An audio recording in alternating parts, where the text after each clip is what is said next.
Sir आज हम बात करना चाहते हैं, आपसे जानना चाहते हैं एनएमसी गाइडलाइंस के बारे में। तो सर अगर आप एक बार हमारे स्टूडेंट्स को डिटेल में बताएं कि गाइडलाइंस क्या हैं और ये क्यों इम्पोर्टेंट है हर स्टूडेंट के लिए जानना। पहले क्या था, एमसीआई सारे इंस्टीट्यूशंस को एम्पैनल कर देता था।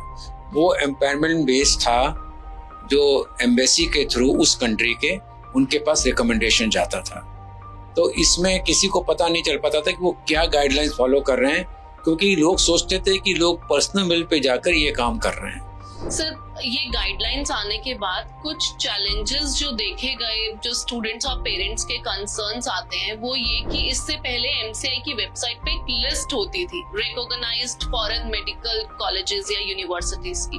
वो लिस्ट को रिमूव कर दिया गया। Their own responsibility to choose the correct institution for them. तो आपको नहीं लगता सर कि ये बहुत चैलेंजिंग है एक पेरेंट और स्टूडेंट के लिए? वो बहुत चैलेंजिंग है, क्योंकि नेशनल मेडिकल कमीशन ने बोला है कि अब ये जिम्मेदारी हम नहीं लेंगे। उन्होंने बोला ये जिम्मेदारी पेरेंट्स की है पता करने के लिए। किसी तरीके से आई कैन से, जो हम इंग्लिश में बोलते हैं, passing the monkey from my back to your back.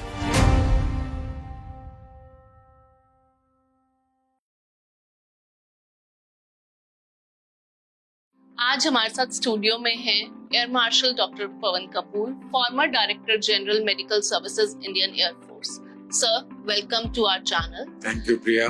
Sir आज हम बात करना चाहते हैं, आपसे जानना चाहते हैं एनएमसी गाइडलाइंस के बारे में। जैसा कि आप जानते हैं अभी ऑलरेडी नीट का रिजल्ट आ गया है और स्टूडेंट्स एंड पेरेंट्स जो हैं वो एक करेक्ट डिसीजन लेना चाहते हैं, बट ये डिसीजन मैटर करता है एनएमसी गाइडलाइंस पर, जो कि 2021 में पब्लिश हुई थी। सर अगर आप एक बार हमारे स्टूडेंट्स को डिटेल में बताएं कि गाइडलाइंस क्या हैं और ये क्यों इम्पोर्टेंट है हर स्टूडेंट के लिए जानना। प्रिया की देखिए, इसके पहले हमें इसका थोड़ा हिस्टोरिकल सिग्निफिकेंस पता करना चाहिए कि ये गाइडलाइंस आई क्यों। पहले क्या था, एमसीआई सारे इंस्टीट्यूशंस को एम्पैनल कर देता था। वो एम्पैनलमेंट बेस था जो एम्बेसी के थ्रू उस कंट्री के उनके पास रिकमेंडेशन जाता था। तो इसमें किसी को पता नहीं चल पाता था कि वो क्या गाइडलाइंस फॉलो कर रहे हैं, क्योंकि लोग सोचते थे कि लोग पर्सनल लेवल पे जाकर ये काम कर रहे हैं। तो एनएमसी ने कहा कि अब हम एक ऐसी गाइडलाइन बनाते हैं जो सबके लिए स्टैंडर्डाइज्ड हो जाए। Mean there should be consistency in understanding of what foreign medical institutions should be recognised as training institutions. और मेन मुद्दा ये था कि उनकी ट्रेनिंग कैपेबिलिटी और कैपेसिटी, जो स्टूडेंट्स वहां से लौट के आते हैं, कॉम्पिटेंसी, वो इंडियन मेडिकल ग्रेजुएट्स के बराबर। To do that they took out this foreign medical graduate licentiate regulations on 18 November 2021। उन्होंने बोला कि हर पेरेंट की, हर बच्चे की अपनी जिम्मेदारी है कि वो वही इंस्टीट्यूशन चूज करे जो ये गाइडलाइन को मीट करता है। अब वो गाइडलाइन क्या है? वो गाइडलाइन कहती है कि वही फॉरेन मेडिकल ग्रेजुएट के लिए वही इंस्टीट्यूशंस ठीक हैं जो कि कम से कम 54 मंथ्स या 54 महीने का कोर्स एमबीबीएस का कराते हैं। इस कोर्स के साथ उनको 1 साल का इंटर्नशिप करना अनिवार्य है। उस इंटर्नशिप के लिए आपको वो सब्जेक्ट्स लेने हैं जो कि उनके शेड्यूल 1 में इस गाइडलाइन में दिए हुए हैं। वो सब्जेक्ट्स उस इंटर्नशिप में कवर होने चाहिए। मीडियम ऑफ इंस्ट्रक्शन जो है वो इंग्लिश लैंग्वेज में होना चाहिए। इंटर्नशिप और पूरा कोर्स उसी इंस्टीट्यूशन में होना चाहिए जिसमें उसने एडमिशन लिया। उसके बाद उसको वहाँ के लाइसेंसिंग की जो रिक्वायरमेंट्स हैं वो क्लियर करनी चाहिए, वहाँ पर उनको रजिस्टर करना चाहिए। तभी वो आकर यहाँ पर फॉरेन मेडिकल ग्रेजुएट एग्जामिनेशन या फिर नेशनल एग्जिट टेस्ट जो भी होगा वो दे सकता है। उसको पास करने के बाद फिर वो यहाँ पर 1 साल की इंटर्नशिप और करेगा। एक चीज जो उसमें नहीं बोली गई है लेकिन जो एमसीआई ने बोली थी वो ये थी कि जो बच्चे बाहर जाएंगे पढ़ने के लिए उनको नीट क्वालिफाई करना भी अनिवार्य है अगर वो इंडिया में आके दोबारा प्रैक्टिस करना चाहते हैं। ये रूल सर अभी भी है, राइट? ये रूल अभी भी है। बस ये उन्होंने इसमें एक छोटी सी तब्दीली करी थी 2019 में अप्रैल में, कि ये बोला था कि ये जो रूल है नीट क्वालिफाइंग होने का, ये फॉरेन मेडिकल इंस्टीट्यूशन के लिए आपका नीट का स्कोर 3 साल तक वैलिड माना जाएगा। तो ये एडिशनल उन्होंने थोड़ा सा लिबर्टी दे दी स्टूडेंट्स के लिए जो नीट क्वालिफाई करते हैं। इंडिया में नीट का स्कोर उसी साल एडमिशन के लिए वैलिड है, लेकिन फॉरेन इंस्टीट्यूशंस के लिए नीट का स्कोर 3 साल के लिए वैलिड है। जी सर, ये गाइडलाइंस आने के बाद कुछ चैलेंजेस जो देखे गए, जो स्टूडेंट्स और पेरेंट्स के कंसर्न्स आते हैं, वो ये कि इससे पहले एमसीआई की वेबसाइट पे एक लिस्ट होती थी रिकॉग्नाइज्ड फॉरेन मेडिकल कॉलेजेस या यूनिवर्सिटीज की, वो लिस्ट को रिमूव कर दिया गया। अभी आपने जैसा बताया, अभी पेरेंट्स या स्टूडेंट्स का खुद का decision, it is their own responsibility to choose the correct institution for them. तो आपको नहीं लगता सर कि ये बहुत चैलेंजिंग है एक पेरेंट और स्टूडेंट के लिए? ये सचमुच बहुत चैलेंजिंग है, क्योंकि नेशनल मेडिकल कमीशन ने बोला है कि अब ये जिम्मेदारी हम नहीं लेंगे।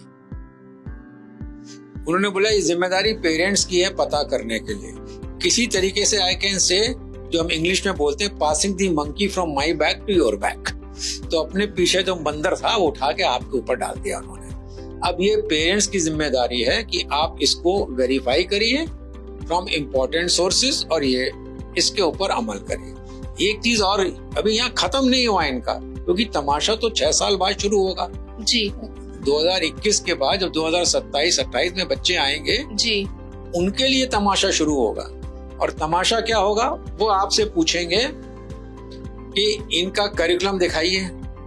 इनका करिकुलम वेबसाइट पे होना चाहिए। उन्होंने वैसे ही वार्न कर दिया है कि सबका करिकुलम उनके वेबसाइट पे होना चाहिए। उससे हम कंपेयर करेंगे कि इनका करिकुलम हमारे करिकुलम से, एनएमसी के करिकुलम से मैच करता है कि नहीं करता है। So actually national medical commission indirectly has now become the sole authority to decide whether that institution is going to be recognised और not recognised.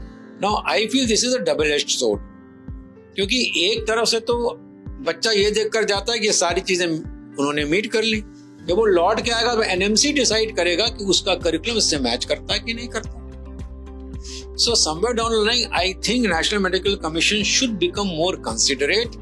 It is parents are not that much involved in medical education. जो doctors हैं, doctors की families हैं, वो शायद इसमें ज्यादा गहरी में डेप्थ में जाकर इस चीज को समझ सकते हैं। लेकिन जो नॉन डॉक्टर्स फैमिली हैं, जो लोअर मिडिल क्लास के लोग हैं, जिनका बच्चे को एस्पिरेशन है डॉक्टर बनने का, उनकी खुद की एस्पिरेशन कि मेरा बच्चा डॉक्टर बने, लेकिन वो कैसे इसको कर पाएंगे?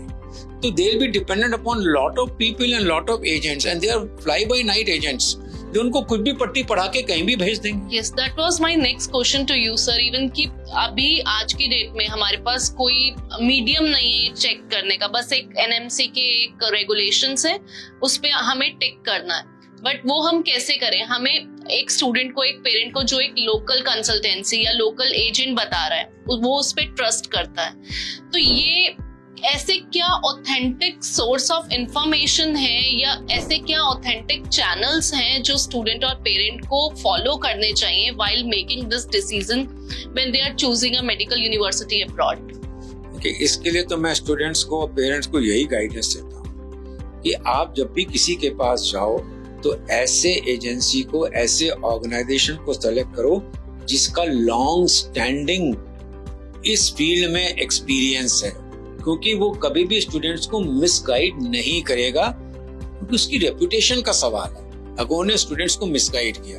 तो ऐसे लॉन्ग स्टैंडिंग ऑर्गेनाइजेशंस हैं, जैसे आपका हमारा रुस एजुकेशन है, 30 साल से ज्यादा ये काम कर रहा है, वो कभी भी अपनी रेपुटेशन और क्रेडिबिलिटी को खराब नहीं होने देगा। ऐसे ऐसे ऑर्गेनाइजेशंस को ढूंढो जहां पर उनके पास आप किसी वक्त कहीं भी जा सकते हो, काफी सारे उनके पास ब्रांचेस हैं, वो आपको रेफरेंसेस दे सकते हैं, उन बच्चों से बात करवा सकते हैं जो वहां पर अभी पढ़ रहे हैं, उनके पास उन जगहों पे qualified doctors working as coordinators हैं जो इन बच्चों को सही डायरेक्शन और दिशा दिखा सकते हैं। तो ऐसे ऑर्गेनाइजेशन को चूज करो जहां पे आप हर चीज मिला के, सबका मेल रख के कोऑर्डिनेटेड एफर्ट में आप एडमिशन ले लो। आप फ्लाई बाय नाइट ऑपरेटर्स के पास मत जाओ पार्ट टाइम की, भाई मैं वहां का स्टूडेंट हूं, मैं आपके साथ करूंगा, क्योंकि वो अपना पैसा लेके चला जाएगा, फिर वो आपको छोड़ जाएगा जंगल में। क्योंकि जब आप, वो तो पास करके चला जाएगा, वो सीनियर है, उसको ये लागू नहीं हो रहा है, लेकिन जो जूनियर उसको लेकर आता है वो अपने फंस गया आगे जाके। तो इसलिए please only go for those organisations who have got long standing credibility and experience in this field. Right, thank you sir for this valuable advice. एक और चैलेंज जो मुझे फील होता है इन एनएमसी गाइडलाइंस का, वो है कि आप ट्रांसफर नहीं ले सकते हैं। Yes. ये एक बहुत बड़ा चैलेंज है सर, क्योंकि सपोज एक स्टूडेंट किसी यूनिवर्सिटी में गया, वहाँ किसी XYZ रीजन से, पार्शियलिटी की वजह से, या उसका दिल नहीं लगा, या उसे वहाँ का क्लाइमेट सूट नहीं किया उस कंट्री का, there can be n number of reasons. अब वो वहाँ पे अपनी एजुकेशन कंटिन्यू नहीं करना चाहता है, but like the student is left with no choice. अब ये उन्होंने रूल ऐसा ही बनाया है कि आपको हर 2 डिफरेंट लोकेशन से आप कोर्स को कंप्लीट नहीं कर सकते। आपको उसी यूनिवर्सिटी से, उसी लोकेशन से पूरा कोर्स कंप्लीट करना है। तो अब ये रेस्ट्रिक्शन डाली है, और as far as we are concern it is a regulation. तो स्टूडेंट का डिसएडवांटेज तो है, but national medical commission says कि भी you have to fulfil this criteria. So transfer is not permissible for all those who have got admission after 18 November 2021 or those who have traveled to foreign countries after 18 November 2021। ये भी challenge आने वाला है, क्योंकि 2021 में कई जगहों पे फ्लाइट्स भी नहीं हो रही थी उस टाइम पर। फ्लाइट बाद में हुई हैं, वीजास बाद में लगे हैं, तो मेनी पीपल, उनका कोर्स पहले शुरू हो गया ऑनलाइन, लेकिन उनका ट्रैवल बाद में हुआ। So will they be considered तो or not? वही प्रॉब्लम आएगी ये चल के, which NMC should clarify actually. They should issue clarification कि उन्होंने वैसे बोल रखा क्लियरली कि अगर आपका एडमिशन हो गया है 18 नवंबर 2021 से पहले, ये आप पास कर चुके हैं इस डेट के पहले, तो आपको ये रेगुलेशन लागू नहीं है। लेकिन अब वो कैसे डिटरमिन करेंगे कि ये 18 नवंबर 21 से पहले गए, इनका एडमिशन पहले हुआ है। जैसे हमें मालूम है कई जगहों के सेशन सितंबर में शुरू हो गए, but because of restrictions in travel, because of visa, उस टाइम कोविड के बाद सब कुछ नए नए खुले थे। मुझे मालूम है यूएस की फ्लाइट ही नवंबर में पहली बार शुरू हुई है। तो ये सब चीजें देखते हुए I think they should give some exceptions. I am hopeful that they will consider it more magnanimously, with a more open-mindedness when it happens. But they should clarify beforehand, क्योंकि फिर बच्चे बहुत परेशान हो जाते हैं। True. सर इसी पे मैं आपसे एक और चीज पूछना चाहूंगी। सपोज एक स्टूडेंट और एक पेरेंट कोई एक ये जो रेगुलेशन है उसको क्लैरिफाई करना चाहता है। जैसे अभी हमारे सामने ये कंडीशन है कि जो बच्चे उसके बाद फ्लाई किए 18 नवंबर 2021, ये कहीं मेंशन नहीं है। तो क्या ऐसा कोई सोर्स है जिसके थ्रू वो ये इंफॉर्मेशन वेरीफाई कर सकते हैं एनएमसी के साथ, लाइक आरटीआई और something like that? They have a right to information. They can clarify. They must write to NMC and say that this is the date on which our course started.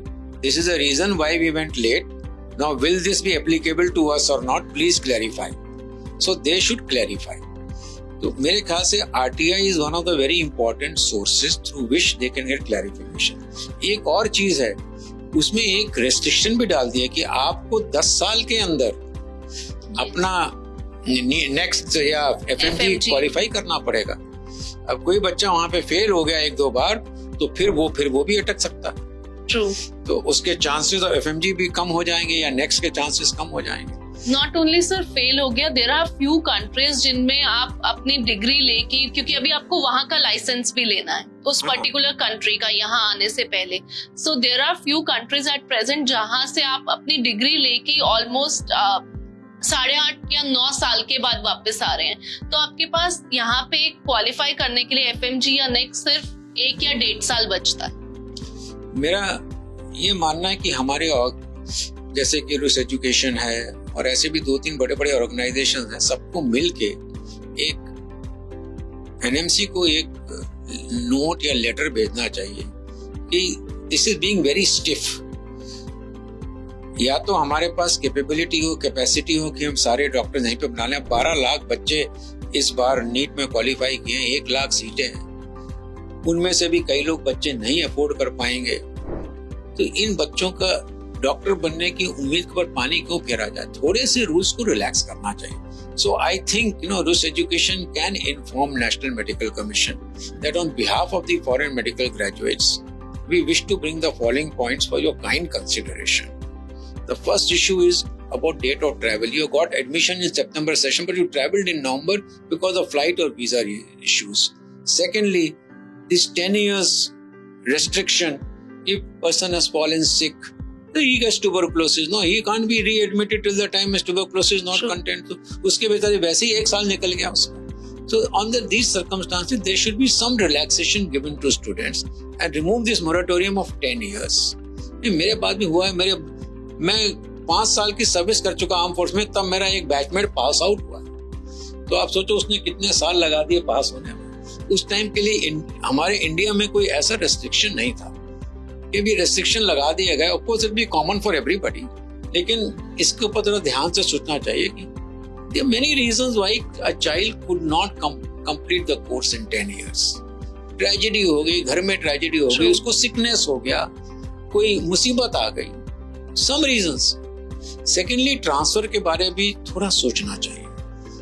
तो I think these 4-5 points about date of starting of course, about transfer, about removing the moratorium of 10 years, इन सब चीजों को लेकर I think we should approach NMC and tell them to look at it with a liberal mind.